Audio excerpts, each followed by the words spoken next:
On Carolina Week. I was in Paris this past Friday when the terrorist attacks happened. Paris is more than 4,000 miles away, but for some students, the recent attacks hit close to home. How our cell phones are becoming a real pain in the neck. Lights, camera, eat. Check out the most famous restaurants Chapel Hill has to offer. All that and more. Carolina Week starts right now. From the UNC School of Journalism and Mass Communication, covering Carolina in HD, this is Carolina Week. Multiple terrorist incidents around the world, hundreds of people dead, including one ISIS attack in the same city where several UNC students are spending their semester. Good evening, I'm Ben Smart. And I'm Sharon Nunn. Those 5 UNC students studying in Paris are safe and accounted for after the attacks. We spoke with one UNC student who was visiting Paris for the weekend when the bombing happened that Friday night. That the terrorists were about to unleash, she left just before the shooting started in France's capital city. Iconic lights out, the Eiffel Tower goes dark. More than 120 dead, at least 350 wounded after 3 groups of terrorists targeted multiple locations across Paris Friday night. I was in Paris this past Friday when the terrorist attacks happened. I actually took the last Eurostar train out of Paris. Taylor Carrera is a UNC student studying abroad in London this semester. She was touring Paris that Friday night. And honestly, the general feeling here is one of terror, but also I've noticed here and at home, from what I can see from social media, is the overwhelming support of Paris and the whole idea that we are Parisians. We all are people. Worldwide support for Paris flooded social media. The Eiffel Tower went dark, but France's colors shone bright on the world's most famous monuments, like the CN Tower in Toronto, the Oriental Pearl Tower in Shanghai, and the One World Trade Center in Manhattan. We need a strong commitment to stand together even more. We need to show that we are united. United, as French men and women evacuated a Paris soccer game, singing their national anthem.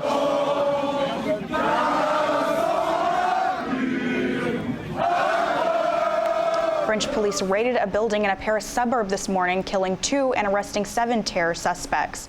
The French government also began a bombing campaign on ISIS strongholds in Syria. One group is already pledging to take down the terrorist organization responsible for the attacks. And CB Cotton joins us live in the studio. CB, what do you know about this group? Ben, the group's name is Anonymous, and it's a loose international network of hackers and activists. The group is known for its well-executed public attacks on corporations, public figures, and government bodies. And this time, the French branch of Anonymous has one target, ISIS. Ne peuvent pas rester impunis. La guerre est déclenchée. Préparez-vous. War. That's what the hacker group is planning in its Operation Paris campaign after the Islamic terrorist group ISIS claimed responsibility for Friday's terror attacks. Anonymous issued this threat. Nous allons lancer l'opération la plus importante jamais réalisée contre vous. Attendez-vous à de très nombreuses cyberattaques. But what is a cyber attack? UNC computer science professor Michael Ryder specializes in cybersecurity. He says it can mean multiple things. It can be as simple as getting the passwords to an account, so-called hacking the account. It could be breaching a site and collecting data from the site. And it can get very sophisticated. And so is ISIS. The apparent difficulty that current intelligence agencies have had in predicting events like the Paris events would seem to indicate that they've gotten at least somewhat sophisticated in hiding their communications through encryption and things like that. But Anonymous appears to be up to the job, having allegedly taken down nearly 6,000 Twitter accounts associated with ISIS. Communications professor Corey Dauber says Anonymous will have to do a lot more. The only way this will work is that kind of effort is combined with pushing out effective counter messaging. Still, Ryder says Anonymous will accomplish something. If someone has an online presence, as I'm sure ISIS does, they're bound to make some mistakes, and those mistakes will often lead to opportunities. And Ben, those are opportunities that Anonymous could capitalize on, but ISIS is playing the same game. According to Anonymous, ISIS is creating fake Operation Paris Twitter accounts and hopes to steal user data. Wow, a group fighting terrorism with the tools that it has. CB Cotton reporting live. Thanks. Last week, we shared breaking news with you about someone jumping off the 10th floor of Morrison Dorm. That person died shortly after the incident. His name was Dimitri Allison, and he was a student and member of the football team at Elon University. It's not yet clear why he was on our campus or what prompted the incident, but the medical examiner has ruled it a suicide. Everyone is encouraged to seek help at Counseling and Psychological Services, also known as CAPS, or call the suicide hotline if needed. You might notice more police during your walk to campus in these final weeks of our semester. Recent safety concerns have police increasing their presence on campus and on Franklin Street. More foot patrols will be out and about in a joint effort by Chapel Hill Police and the Department of Public Safety.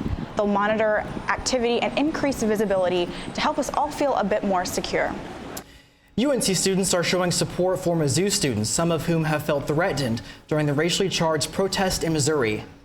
Reading poetry, snapping fingers, and waving signs. The students who gathered on the steps of South Building on Friday had one goal: to get the attention of UNC's administration. And Chancellor Carol Folt made an appearance. She didn't speak, but she and other administrators hope their presence at the rally will show their interest in hearing students' concerns. A UNC professor is behind bars for child sexual exploitation. Police officers arrested Guo Xingyang on Thursday. He worked as a research assistant professor in the Eshelman School of Pharmacy. Police haven't released any details except to say the FBI is also investigating. Yang is being held under a $500,000 bond. UNC students can have their campus and eat it too. Find out how you can get involved and reap the fruit of your labors. That's next.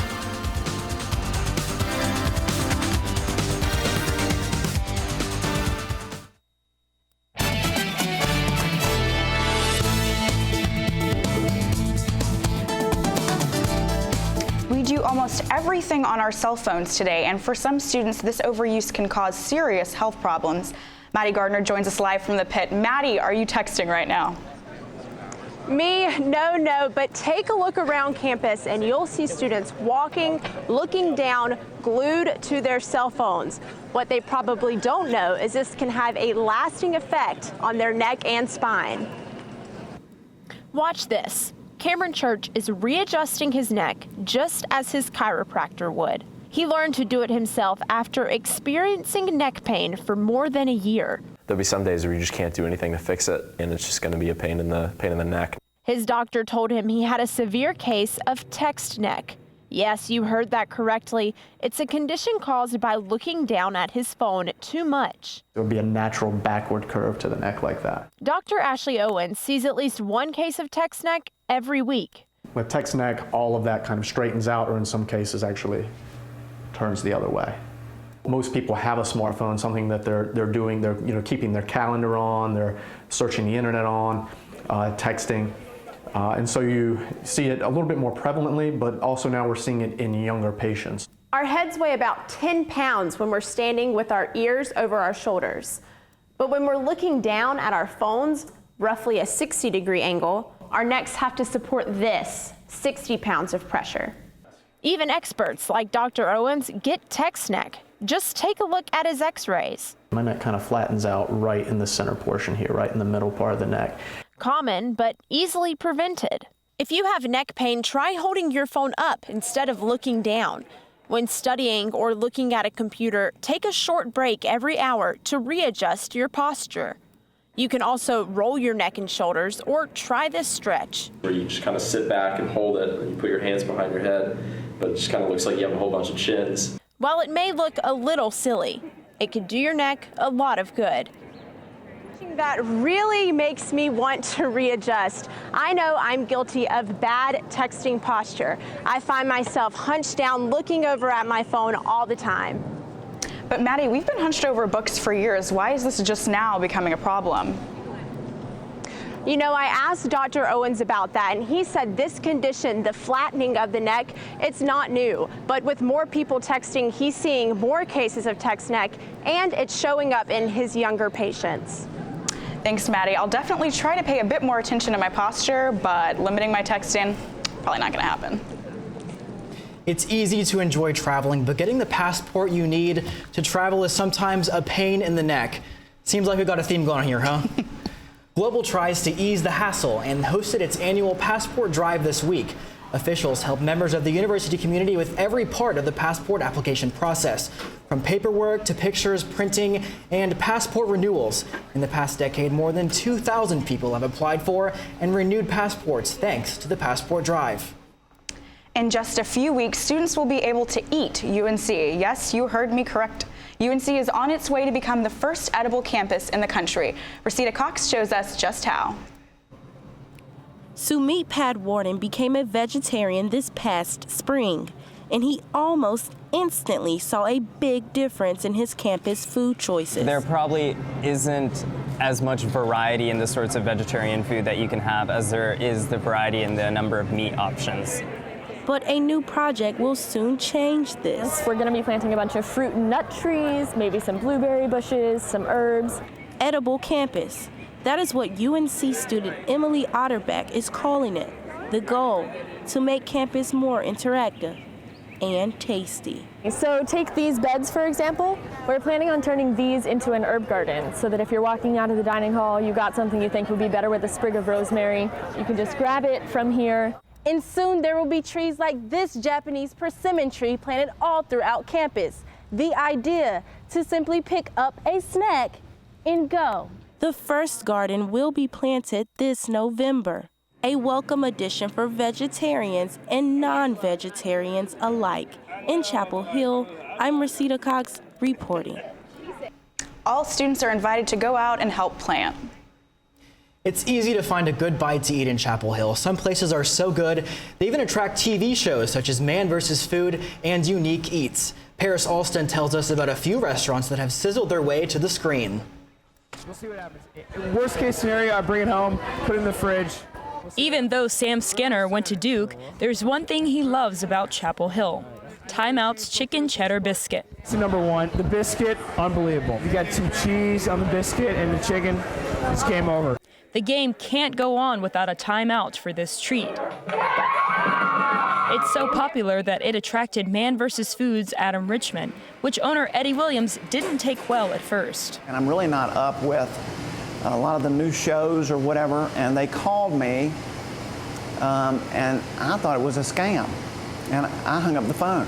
Once Williams found out he wasn't being fooled, he agreed to let Richman and his show come. He said, I just want to come and focus on what you do. What do you do? And I said, I am known for chicken and cheddar biscuits and macaroni and cheese. And he said, that's what we're going to do. You may be wondering, what makes chicken, bread, and cheese so special?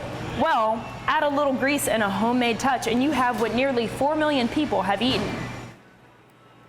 And I see why. Time Out isn't the only famous eatery in the area. Cooking Channel featured Asian fusion restaurant Lantern, and Sunrise Biscuit Kitchen watered mouths on Travel Channel with its own chicken cheddar biscuit. Even Top This tried getting Guy Fieri from diners, drive-ins, and dives to chow down before it closed last year. It's possible that other area restaurants will follow in their footsteps, but in the meantime, only a few entice bellies on the telly. In Chapel Hill, I'm Paris Alston reporting. Other area restaurants that have appeared on TV include Mama Dip's Kitchen, Ye Old Waffle Shop, and Neil's Deli. Clouds are looming and more rain might be on the way. Kat Campbell is next with weather.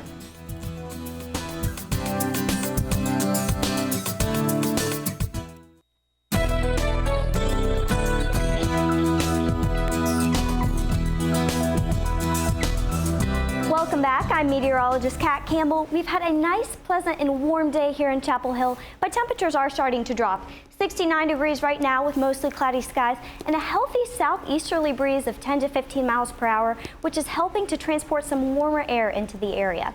Our dew point right now is 59 degrees and very comfortable humidity, and the sun has actually already set tonight. And you may think that this means we're going to start cooling off here really quickly. That's actually not the case here tonight. Our low is 64 degrees, down from a high of 72 earlier today. But to put this into perspective, on average, our overnight low tonight is just 40 degrees. So we are 24 degrees above average for our overnight low, and our low is actually higher than the average high temperature here. So it is safe to say that it was an unseasonably warm day here in Chapel Hill today, but that does come with some consequences. We are going to see some rain move in tonight, so if you're going to be headed out late, make sure that you have an umbrella with you. And the system that's bringing us all of this rain is this cold front here. It's lined up just to our west, and it's brought us lots of severe weather to the plains. Areas of Texas saw lots of EF3 tornadoes yesterday and the day before, but it is going to weaken significantly before it comes into the Carolinas. It will bring some rain with it, but once that rain passes through, we'll have the coldest air of the season actually start to settle into the area here. That rain's going to start in western North Carolina, of course, and they could have some heavy downpours overnight, really bringing some flooding conditions there. But by tomorrow morning, prepare for a messy commute. It's going to be nasty roads across most of North Carolina thanks to widespread rain, so you may want to leave just a few minutes early as you head out the door tomorrow morning. And then by tomorrow afternoon, we'll start to clear up, and we'll be left with a pretty pleasant evening once that rain clears out. We'll have mostly clear skies, and it will start to cool down behind that cold front, of course. But overall, this isn't expected to be a flooding event for the Triangle here, but if you look just to our west, you can see there should be some areas of localized really heavy rainfall, especially in the southwestern mountains of North Carolina, where they could see some really serious flooding in the valleys. Again, though, that doesn't appear to be the case in the Triangle, where we're expected to see just about an inch of rain here. But that means you'll want to have the rain gear with you tomorrow. So for your fashion forecast, I recommend certainly having an umbrella with you. But it's going to be 73 degrees tomorrow, so really warm and muggy here. Therefore, I recommend wearing jeans or leggings with your rain boots, a t-shirt, and an umbrella. It's just really going to be too warm for the rain jackets. But you'll want to trade that rain jacket in for, that umbrella in for an actual jacket. Tomorrow, we're gonna have some much cooler weather move in. Friday, 62, Saturday, 55. And look, we'll have freezing temperatures overnight Saturday, but look at the low on Sunday, only 28 degrees here. Also, that means it actually must be cold on Thanksgiving this year? Oh yeah, we have about a 40% chance of seeing much below average temperatures for the week of Thanksgiving here. You know, I was actually looking forward to having a nice dinner outside on the porch for Thanksgiving and just enjoying the weather, but it's not happening. I guess that's not gonna happen. Nope. Thanks, Kat. Well, you can pass, you can run, you can even play defense. Yes, I'm referencing the song Dancing Queen. UNC, young and mean, only, well, you know.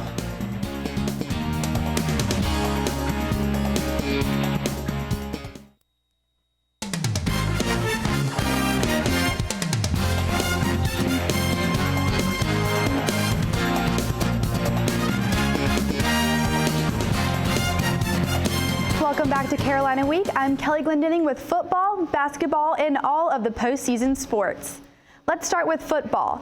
Carolina made a big jump in the college football playoff rankings last night, moving from number 23 to number 17 in the country. The Heels jumped up 6 spots, but still feel disrespected, considering they're ranked at 12 in both the coaches and AP polls, plus there are 5 two-loss teams ranked ahead of UNC. Despite back-to-back 30-point conference wins, strength of schedule and an opening loss to a bad South Carolina team are still holding the Tar Heels back in the eyes of the committee. Some UNC football players were so hurt they just had to tweet through it. Quarterback Marquise Williams shouldered most of the blame, saying, "That's my fault we're not getting the respect. I'll fix that." Williams is probably hinting back to the South Carolina game when he threw 3 interceptions. Ryan Switzer took a break from tweeting about his shawty, saying, "Win out, only thing on our minds." But unfortunately for Switzer and the Heels, that's easier said than done. Saturday will be Frank Beamer's last home game in Lane Stadium. Let's take a look at how his Hokies have fared against the Tar Heels. Since Beamer was hired in 1986, he's 9-3 against Carolina, with 4 of those wins coming in Blacksburg. UNC's most recent win against VT came in 2012, and that was here at Kenan Stadium. Virginia Tech was ranked in the top 25 in 7 of those games, but 5-5 Hokies this year will be unranked on Saturday. This will be the first time Beamer has faced a ranked Tar Heel team since the 1988 Gator Bowl. Carolina won that game easily, 42-3. This game will ultimately come down to 2 things. Can UNC's receivers beat the Hokie secondary, and can Marquise Williams get the ball to them when they do? The Hokie defense likes to play man coverage, meaning Carolina's receivers will have to show off their array of skills. Matt Collins will need to use his athleticism to beat his man downfield like he did right here against Wake Forest a couple weeks ago. And Quinshaw Davis will have to run crisp routes with hard cuts to free himself up. If Williams finds his men in the stride like he did against Duke, this game could be bowling shoe ugly real quick. The women's basketball team earned its first win of the season last night, blowing out Florida A&M 94-58. Freshman guards Destiny Walker and Stephanie Watts scored a combined 59 points to lead the Heels. Walker got her first career double-double with 32 points and 10 boards, while Watts finished with 27 and also dished out 5 assists. Heels are now 1-2. The men's basketball team returns to action tonight against defending Southern Conference champion Wofford at 7 in the Dean Dome. It's the first time the Tar Heels have played Wofford since way back in 1926. Carolina won that game 41-23, and you remember that one, right? The Terriers of 2015 play tenacious defense and shoot a ridiculous number of threes. In a season-opening loss to Missouri, Wofford shot, get this, 27 three-pointers. The outside shooters are going to test UNC's perimeter defense early and often. It's a nice early test for Carolina before the Tar Heels head to Northern Iowa for their first road game of the season. Both of those teams played in the NCAA tournament last March, and they're not the only postseason teams bound on campus this weekend. Friday, the field hockey team goes into its 7th straight Final Four, playing that school 8 miles down the road. You guessed it, Duke. This rivalry matchup takes place in Ann Arbor, Michigan at 2:45. That same day, the 3rd-seeded women's soccer team plays Texas A&M in the second round of the tourney. The matchup takes place in Clemson, South Carolina at 3:30. Then Sunday at 6 at Fetzer Field, the men's soccer team begins its tournament run, playing the winner of the Coastal Carolina and North Florida game. Lots of big games coming up for the men's and women's teams. Yes, I'm really excited to see how it all plays out this year. I'm really surprised that we're all doing so well. Thanks so much, Kelly. Thank you. What do mixtapes and courtrooms have in common? Well, down to passion for this one Chapel Hill DA. Stay with us.